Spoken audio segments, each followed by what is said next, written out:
Hello everyone, here I am back with a video lecture. और आज हम जिस चीज़ को बेसिकली डिस्कस करेंगे वो हमारे पास है स्ट्रक्चरल ऑर्गेनाइजेशन। ठीक है, स्ट्रक्चरल ऑर्गेनाइजेशन ये है कि हमारे पास कौन कौन सी स्ट्रक्चर आपकी बॉडी में प्रेजेंट है या आपकी बोन में प्रेजेंट है, जो आपके पास किस तरह से करें, उसमें क्या क्या कंपोनेंट है, ये सारी चीजें। ठीक है, the relative percentage of bone mineralization vary करती है एज के अकॉर्डिंग और स्पेसिफिक बोन जो आपकी बॉडी के अंदर है उसके अकॉर्डिंग। ठीक है, कुछ बोन्स जो होती है वो मोर पोरस होती है देन अदर्स। पोरस बेसिकली मतलब ये है कि हमारे पास जिन बोन्स में पोर्स या कैविटीज ज्यादा होती है, ठीक है, मतलब उनमें कंपोनेंट जो होते हैं वो बाहर निकलने का, या उनके अंदर कुछ कैविटीज ऐसी होती है जो इधर से उधर कंपोनेंट को इजीली मूव कर रही होती है। ठीक है, तो इसका मतलब कुछ बोन्स जो है वो मोर पोरस होती है एज कम्पेयर टू अदर। अगर हमारे पास बोन मोन पोरस है, ठीक है, लाइक देखो अभी उन्होंने जो मेजर बात हमें इसमें बताई वो ये है कि सिर्फ एज से रिलेटेड नहीं होती बोन की मिनरलाइजेशन, आपकी कौन सी बोन बॉडी की आप स्टडी कर रहे हो उस पर भी रिलेटेड होती है। ठीक है, मतलब कौन सी स्पेसिफिक बोन आप स्टडी कर रहे हो उससे भी रिलेटेड है। सिर्फ ये नहीं है कि अगर आप फ्यूमर स्टडी कर रहे हो तो ह्यूमरस की भी सेम होगी, या फ्यूमर स्टडी कर रहे हो तो रेडियस और अल्ना की भी सही होगी। ठीक है, सेम होगी। इसका मतलब ये है कि हर बोन जो है वो एक दूसरे से, स्पेसिफिक बोन जो है एक दूसरे से मिनरलाइजेशन में भी डिफर करती है, मतलब एक दूसरे से डिफरेंस है। ठीक है, अच्छा, अब जितनी ज्यादा पोरस बोन है उतना स्मॉलर कंटेंट या प्रोपोर्शन हमारे पास कैल्शियम फॉस्फेट और कैल्शियम कार्बोनेट का, ठीक है, प्रेजेंट।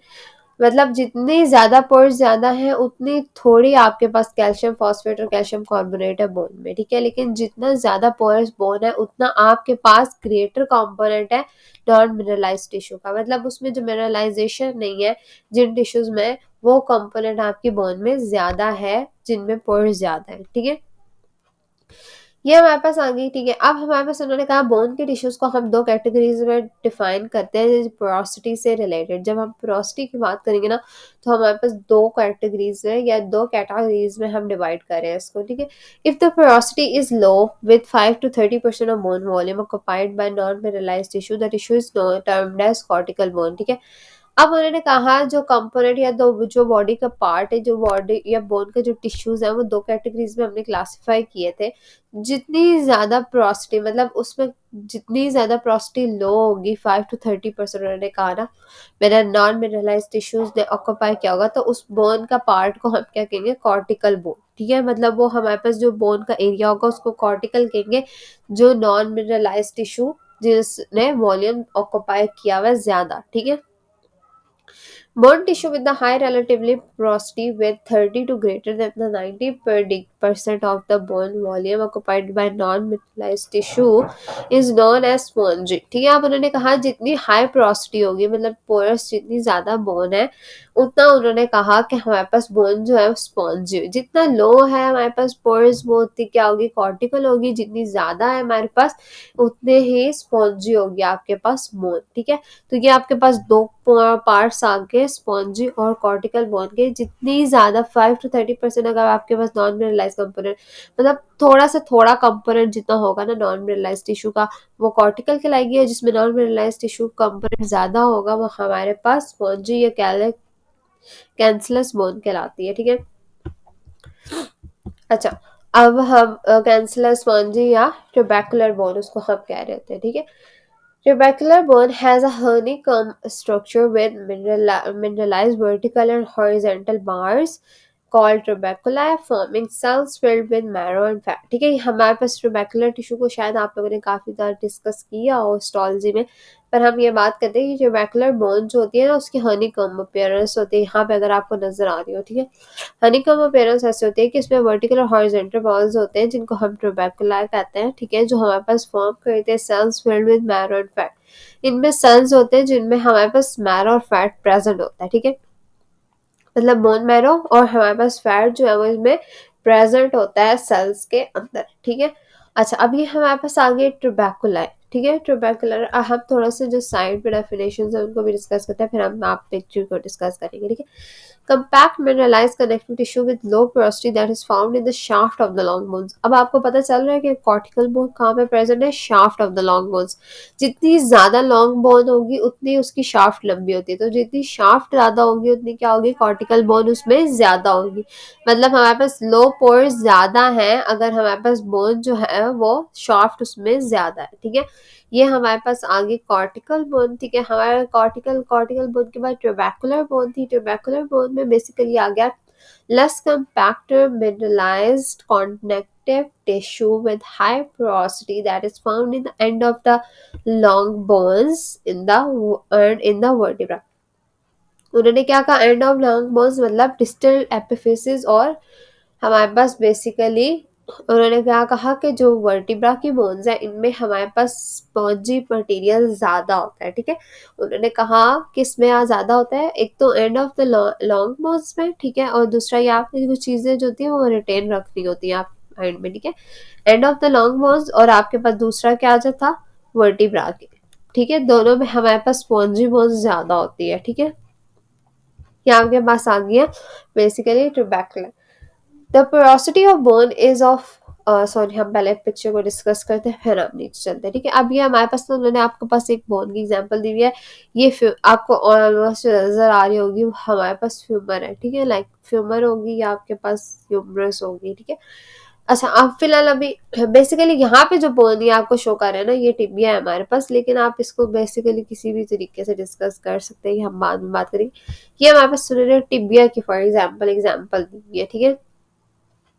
अच्छा, हमारे पास प्रॉक्सिमल एपिफिसिस है, ठीक है, डायफिसिस है और डिस्टल एपिफिसिस है, ठीक है। ये जो एंड्स है ना हमारे पास, बेसिकली इन एंड्स में हमारे पास क्या होती है, स्पॉन्जी बोन का कंटेंट ज्यादा होता है। ये आपको ट्यूबैकुलर बोन ज्यादा नजर आ रही है ना, ठीक है, ये हमारे पास स्पॉन्जी बोन का कंटेंट ज्यादा होता है, लेकिन जो बीमेड वाला रीजन है यहाँ पे हमारे पास कॉर्टिकल बोन का कंटेंट ज्यादा होता है, ठीक है। ये फिर उन्होंने आपको मेडुलरी कैविटी दिखा दिया है, यहाँ पे जो आर्टरी न्यूट्रिएंट्स लेके आ रही है ये वो है, ठीक है। ये हमारे पास मेडुला के अंदर जो है वो मेडुलरी कैविटी प्रेजेंट है। ये हमारे पास ट्यूबैकुलर बोन है जो उन्होंने कहा पोर्स की फॉर्म में है। ये कॉर्टिकल बोन है जो आपके पास बायर वाला रीजन कवर कर रही है मेजरली, ठीक है। जो शाफ्ट है इसमें तो ज्यादा होती है कॉर्टिकल बोन है, मतलब इसकी थिन लेयर है। फिर इन्होंने कॉर्टिकल बोन को आपको जूम करके भी दिखा दिया, या आपको डायफिसिस का एरिया जो है जूम करके दिखा दिया, शाफ्ट का एरिया जो था उन्होंने बताया आपको। इसके अंदर मैरो होती है, या पेरियोस्टियम है जो कवरिंग लेयर होती है आपके पास बोन की, ठीक है। ये हमारे पास कॉर्टिकल बोन है और ये हमारे पास एंडोस्टियम है, ठीक है। हम इन चीज़ों को डिस्कस करेंगे, ठीक है, एंडोस्टियम क्या होती है, पेरियोस्टियम क्या होती है, पर अभी यहाँ पे हम नहीं डिस्कस करें, ठीक है, हम आगे डिस्कस करते हैं लेटर स्टेजेस में। एपिफिजियल प्लेट होती है जो आपकी बॉडी में बेसिकली जब ग्रोथ, जिसको आप ग्रोथ प्लेट कहते हैं, जो हमारे पास टाइम के साथ या एज के साथ साथ ये खुद ब खुद खत्म हो जाती है, डिफ्यूज ऑफ हो जाती है, ठीक है। अच्छा, अब हमारे पास आ जाती है the porosity of bone is of interest because it directly affects the mechanical characteristics of the bone, ठीक है। पोरोसिटी ऑफ द बोन जो होती है ना वो उसका इंटरेस्ट क्या होता है, क्योंकि ये डायरेक्टली अफेक्ट कर रही होती है मैकेनिकल कैरेक्टरिस्टिक्स टिश्यूज के। तो हमारे पास बेसिकली क्या कहा कि बोन की पोरोसिटी जितनी ज्यादा होगी वो क्या होगी, मैकेनिकल कैरेक्टरिस्टिक्स जो टिश्यूज के हैं उनके अफेक्ट करेगी। With its higher mineral content, cortical bone is stiffer. अब जितना ज़्यादा mineral content ज़्यादा होगा bone stiff होगी, so that it can withstand greater stress, ठीक है। अब mineral content ज़्यादा होगा सॉरी,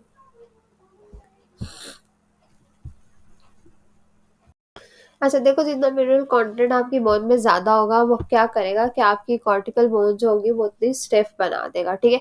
जितने स्टिफ बना देगा तो हमारे पास हम कोई स्ट्रेस या कोई लोड बाहर से अप्लाई करते हैं तो वो हमारे पास इजीली हमारे पास उसको बर्दाश्त करेगा, लेकिन बट लेस स्ट्रेन और रिलेटिवली डिफॉर्मेशन देन ट्यूबैकुलर बोन, ठीक है। इसका मतलब हमारे पास स्ट्रेस ज्यादा बर्दाश्त करे तो स्ट्रेन नहीं होगी, डिफॉर्मेशन नहीं होगी, कम होगी।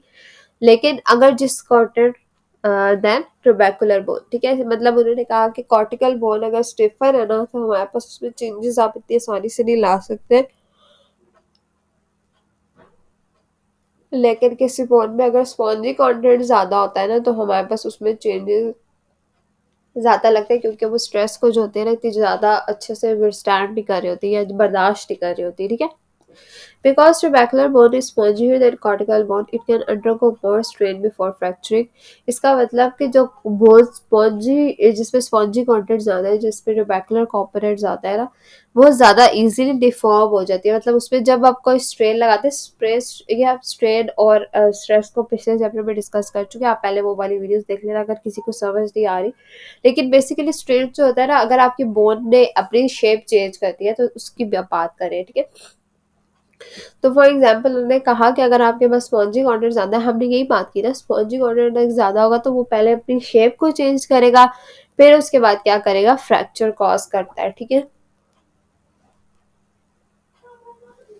लेकिन जो आपके पास कॉर्टिकल बोन होती है ना, वो डायरेक्ट फ्रैक्चर कॉज करता है, उसमें फिर आप ये नहीं कहते, लेकिन वो इतना स्टिफ होता है कि वो इतनी आसानी से आप फ्रैक्चर उस पर कॉज नहीं कर सकते, या फ्रैक्चर नहीं होता उस पर। लेकिन अगर एक बार हो जाते हैं तो वो फिर आपके पास बेसिकली अपनी शेप चेंज नहीं करता, वो बेसिकली सीधा सीधा फ्रैक्चर कॉज करता है, ठीक है, मतलब वो बोन टूट जाती है। लेकिन अगर आपके पास ट्रेबेकुलर कंपोनेंट किसी बोन में ज़्यादा है ना, तो आपके पास वो पहले थोड़ी सी अपनी शेप को डिफॉर्म करेगा, लाइक आपके पास थोड़ा सा मर्ज जाएगी बोन, या हल्की सी स्लाइड सी, और फिर उसके बाद वो जाके अपने फ्रैक्चर कॉज करता है, ठीक है। The function of the given bond determine its structures, ठीक है। अब उन्होंने कहा कि फंक्शन जो है ना, वो बेसिकली डिपेंड कर रहा होता है, ये डिटरमाइन करता है उसके स्ट्रक्चर को। The shafts of long bone are composed of strong cortical, हमने यही बात की कि शाफ्ट जो है ना लॉन्ग बोन्स की, वो कॉर्टिकल कंपोनेंट से मिली हुई है। The higher the relatively high The relatively high trabecular bone content of the vertebra contributes to their shock absorbing capacity, ठीक है, अब कैपेबिलिटी। अब उन्होंने कहा जितने ज़्यादा हायर होगा ना हमारे पास कंपोनेंट, जो आपके पास क्या था, कॉर्टिकल का, ठीक है, उन्होंने यही बात की ना कि हमारे पास जितना ज़्यादा आपके पास सॉरी ट्राबैकुलर कंपोनेंट या स्पॉन्जी कंपोनेंट हाई होगा ना, ठीक है, उतने ज़्यादा जो कंटेंट वर्टिब्रा का है, जैसे वर्टिब्रा है, उस पर शॉक एब्जॉर्बिंग कैपेबिलिटी ज़्यादा आ रही है, ठीक है। देखो फॉर एग्जांपल मैं कहती हूँ मेरा एक वर्टिब्रा है ना, ठीक है, वर्टिब्रा में अगर स्पॉन्जी कंटेंट ज़्यादा है तो क्या करेगा, जब भी कोई स्ट्रेस या शॉक आएगा तो वो उसको एब्जॉर्ब ज़्यादा आसानी से कर लेगा एज कम्पेयर टू जहाँ पे हमारे पास पोरस नहीं है, मतलब कॉर्टिकल नहीं है अगर बोन, तो वहां पे क्या हो जाएगा, उतना ही डिफिकल्ट या इतना ही मुश्किल हो जाएगा आपके लिए कंपोनेंट या आपके लिए स्ट्रेस को बेयर करना, ठीक है। लेकिन अगर आपके पास स्पॉन्जी कंटेंट ज्यादा है, जैसे आपके पास वर्टिब्रा में, तो वहां पे फ्रैक्चर बहुत कम है, ठीक है। तो वो इसी वजह से होता है क्योंकि उसकी शॉक जो होता है ना, वो एब्जॉर्ब कर लेता है, मतलब कोई स्ट्रेस है या कोई भी चीज है, तो वो क्या करता है, पहले एब्जॉर्ब करता है, फिर जब वो एब्जॉर्प्शन उसकी बहुत मतलब बर्दाश्त से बढ़ चली जाती है ना, तब जाके आपके पास वर्टिब्रा का फ्रैक्चर होता है, ठीक है। Both cortical and trabecular bones are anisotropic, ठीक है। अब एनिसोट्रॉपिक क्या होती है बेसिकली, उन्होंने कहा एनिसोट्रॉपिक आपके पास exhibiting different mechanical properties in response to loss from different directions, ठीक है। Anisotropic, that is, they exhibit different strength and stiffness in response to forces applied from different directions, ठीक है। Anisotropic का मतलब या anisotropic बेसिकली हम कहते हैं इसको, ये मतलब होता है कि अगर हम कहते हैं कि हमारे पास डिफरेंट तरह के स्ट्रेस या स्ट्रेंथ या स्टिफनेस है भी किसी फोर्स के रिस्पॉन्ड पे, लेकिन अगर वहाँ पे आप डिफरेंट तरह से मतलब डिफरेंट डायरेक्शन से किसी भी चीज़ का डिफरेंट डायरेक्शन से अगर आप वो फोर्सेस को अप्लाई कर रहे हो ना, तो क्या होता है कि डिफरेंट स्ट्रेंथ और डिफरेंट स्टिफनेस जो होती है वहाँ पे, देखो मैं फॉर एग्जांपल आपको ना ऐसे नहीं समझाते, ऐसे कहते हैं कि हम एक एग्जांपल लेते हैं, एक बोन है ना आपके पास, ठीक है, अगर आपको उसको डिफरेंट डायरेक्शन से मतलब मल्टीपल डायरेक्शन से आप क्या करते हो, उसको तोड़ने की कोशिश करते हो, ठीक है, तो उस बॉडी में आपके पास डिफरेंट स्ट्रेंथ और स्टिफनेस के मैकेनिज्म स्टार्ट हो जाते हैं, ठीक है। वो कैसे कि फॉर एग्जांपल मैं कहती हूँ मैं ऊपर से पहले तोड़ने की कोशिश करी, फिर साइड से भी इकट्ठा तोड़ने की कोशिश करी, तो क्या होगा कि स्ट्रेंथ का मैकेनिज्म जो हमारे पास कंप्रेसिव स्ट्रेंथ है और टेंसाइल स्ट्रेंथ है, वो दोनों इकट्ठे शुरू हो जाएंगे, ठीक है। और bone is strongest in resisting compressive strength and weakest in resisting shear stress. अब उन्होंने कहा बोन जो है ना कंप्रेसिव स्ट्रेस को तो बहुत आसानी से रेजिस्ट कर लेती है, फॉर एग्जांपल मैं कंप्रेस या स्क्वीज कर रही हूँ तो उसके लिए कोई मसला नहीं होता, वो टूटती रही है। लेकिन जब शेयर स्ट्रेस आता है ना किसी बोन में, तो वो बहुत ईजिली टूट जाती है। शेयर स्ट्रेस अगर किसी को नहीं पता तो हम लास्ट चैप्टर में डिस्कस कर चुके हैं, अगर किसी को नहीं पता, लेकिन फिर यहाँ पे भी थोड़ा सा एक्सप्लेन करती हूँ। शेयर स्ट्रेस वो होता है कि मतलब आप यहाँ से भी स्ट्रेस अप्लाई कर रहे हो और इस डायरेक्शन में भी, मतलब आप ऑपोजिट डायरेक्शन में भी स्ट्रेस, दोनों तरफ से ना मतलब आप खींचते हो, मतलब एक ये बोन है ना, ठीक है, एक ये बोन है, ठीक है, फॉर एग्जाम्पल अब क्या होगा कि मैं यहाँ से भी इसको स्ट्रेस लगा रही हूँ, ठीक है, और मैं यहाँ से भी इसको स्ट्रेस लगा रही हूँ ऑपोजिट डायरेक्शंस में, तो क्या होगा उसके टूटने के चांसेस ज़्यादा हो जाएंगे। तो मल्टीपल डायरेक्शन से अगर आप स्ट्रेस लगाते हो ना, तो हमारे पास बेसिकली क्या होता है कि उसके टूटने के चांसेस ज़्यादा है। तो उन्होंने कहा कि जो बोन होती है ना हमारे पास, वो क्या करती है, रेजिस्ट तो कर लेती है कंप्रेसिव स्ट्रेस को, लेकिन हमारे पास जो शेयर स्ट्रेस होता है ना उसको इतनी आसानी से रेजिस्ट नहीं कर सकती होती, ठीक है। तो ये हमारे पास एक मेजर कंपोनेंट, इसको आप पॉइंट को याद भी रखना है कि ये क्या होता है कि कंप्रेसिव स्ट्रेस को तो रेजिस्ट कर लेती है लेकिन शेयर स्ट्रेस को रेजिस्ट नहीं कर रही होती, ठीक है। Because cortical bone is stiffer than tubercular bone, it can withstand greater stress बस लेस स्ट्रेन, ठीक है। अब हमने वो इन्होंने यही बात की जो हम ऊपर डिस्कस कर चुके हैं, तो मैं समझी शायद एक्स्ट्रा चीज लिखी है तो हमारे पास वो मिस नहीं होनी चाहिए, ठीक है। अच्छा, अब ये देखो स्ट्रेस फ्रैक्चर्स की ना मेजर कॉज उन्होंने क्या कहा,